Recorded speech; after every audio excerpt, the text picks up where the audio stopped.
Jumpa lagi bersama dengan saya, Mr. Sorchan, di dalam channel pengembangan kepribadian atau mentoring self improvement. Konteks besar kita adalah bagaimana menjadi pribadi yang sukses, yang berhasil. Itu bukan sekedar mengandalkan talenta, tapi perlu adanya talenta plus. Dan ke dalam talenta dipluskan, ditambahkan kegigihan. Dan kita belajar untuk menjadi gigih, menjadi ulet, dan punya daya tahan. Ada musuh-musuh dari kegigihan yang harus kita hindari. Di segmen sebelumnya, musuh dari kegigihan yang harus kita hindari adalah gaya hidup yang mudah menyerah. Itu yang ke-1. Lalu yang kedua, musuh tersebut adalah keyakinan keliru bahwa hidup pastilah mudah. Dan kita masuk ke musuh yang ketiga yang perlu kita hindari adalah keyakinan keliru bahwa sukses adalah sebuah tujuan. Sebenarnya, sukses adalah sebuah proses, bukan tujuan.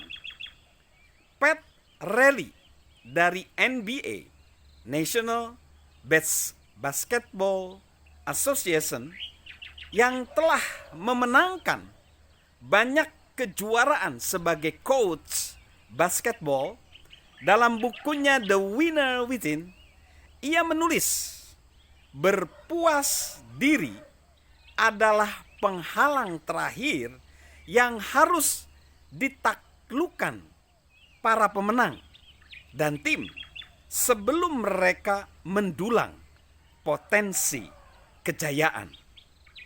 Berpuas diri adalah penyakit yang menggerogoti kesuksesan. Itu mengakar saat Anda merasa puas pada diri dan pada prestasi Anda.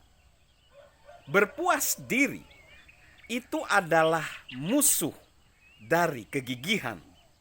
Jadi ini adalah sebuah ironis, bukan? Ya, memang demikian faktanya, bahwa kesuksesan masa lalu dapat menjadi musuh terberat dari kesuksesan di masa depan. Perhatikan percakapan antara mentor, antara coach leadership yang sangat legendaris, John C. Maxwell, dengan seseorang yang sukses bernama Lester Werner. Pada bulan Februari 2006, John C. Maxwell diundang bergabung bersama beberapa koleganya menyaksikan pertandingan Super Bowl. Di atas pesawat pribadi, John C. Maxwell duduk di sebelah Lester Werner, pemilik pesawat tersebut sekaligus wirausaha dan pebisnis yang sangat sukses. Ia memulai investasi dalam bisnis properti ketika masih remaja, membantu mendirikan salah satu perusahaan pengelola rumput pada usia 20-an dan 30-an. Dan kini di usianya yang menapak 40 tahunan, dia jadi presiden direktur Warner Holding dengan investasi dalam bidang pertanian, properti, dan sekuritas keuangan. Dalam beberapa menit terlibatlah percakapan. Salah satu pertanyaan yang diajukan adalah bagaimana kiatnya mempertahankan kesuksesan setelah meraihnya. Lester mengisahkan harinya ketika menyadari dirinya sudah berhasil. Tanda kutip, sudah berhasil tanda kutip. Dan ia bertanya-tanya, apa yang terjadi sebelumnya? Saya mulai berubah. Setiap muncul peluang, saya beralih dari berpikir mengapa tidak menjadi tapi mengapa. Saya sungguh kenyang pengalaman. Ketika Lester berhenti mengambil peluang, peluang mulai mengering dan ia berada dalam situasi stagnan. Bagaimana Anda mengatasinya, situasi stagnan?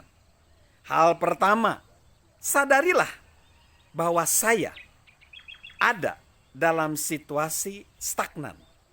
Yang kedua, menutup pintu kesuksesan di masa lalu, jawab Lester.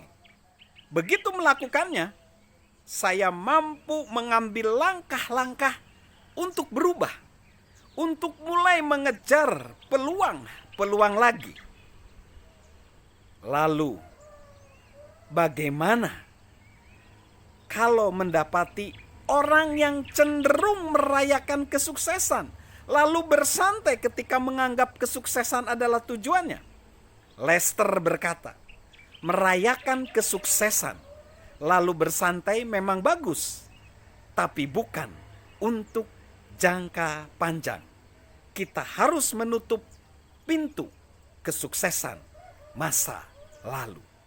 Jadi, jika kita mengira sudah mendulang kesuksesan, kita sebenarnya berada dalam masalah. Begitu kita mengira kita tidak harus berusaha mencetak prestasi, kesuksesan justru akan meninggalkan kita. Lalu musuh keempat dari kegigihan adalah kurang ulet. Profesor ilmu psikiatri George E.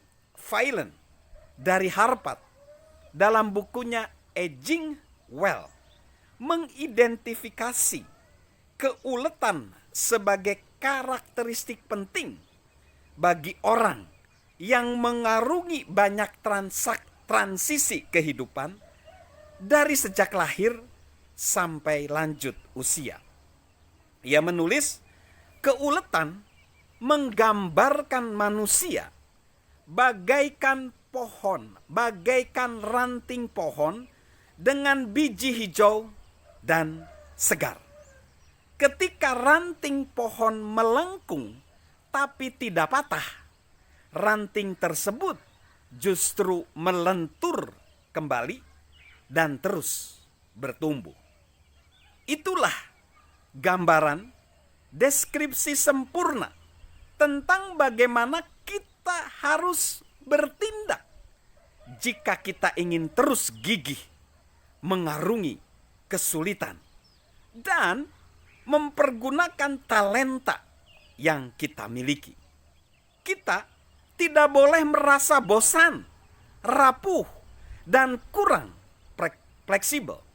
Bagaimanapun perasaan kita, kita harus berupaya bangkit kembali. Kita menjadi bijak dengan mencamkan perkataan mantan player, coach, dan eksekutif dari NBA, Jerry West. Anda takkan mampu menuntaskan banyak hal dalam kehidupan ini jika hanya bekerja saat Anda merasa senang. Lalu musuh dari kegigihan kelima yang harus dihindari adalah kurangnya visi. Semua yang diciptakan biasanya diciptakan dua kali. Pertama, tercipta secara mental, lalu tercipta secara fisik. Dari mana penciptaan mental tersebut? Dari visi.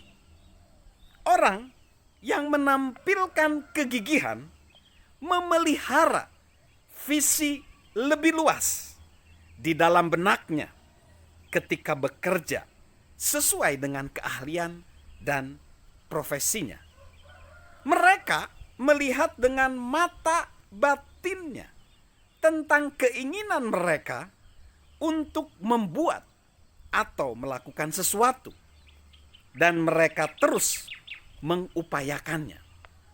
Sebagai contoh, perhatikan adegan ini, yaitu beberapa tahun silam ada kisah seorang pegolf amatir bermain satu ronde dengan seseorang bernama Sam Snead, anggota The World Golf Hall of Fame, penerima The PGA Tour Lifetime Achievement Award, dan menjadi kapten tim di United States Ryder Cup sebanyak 3 kali.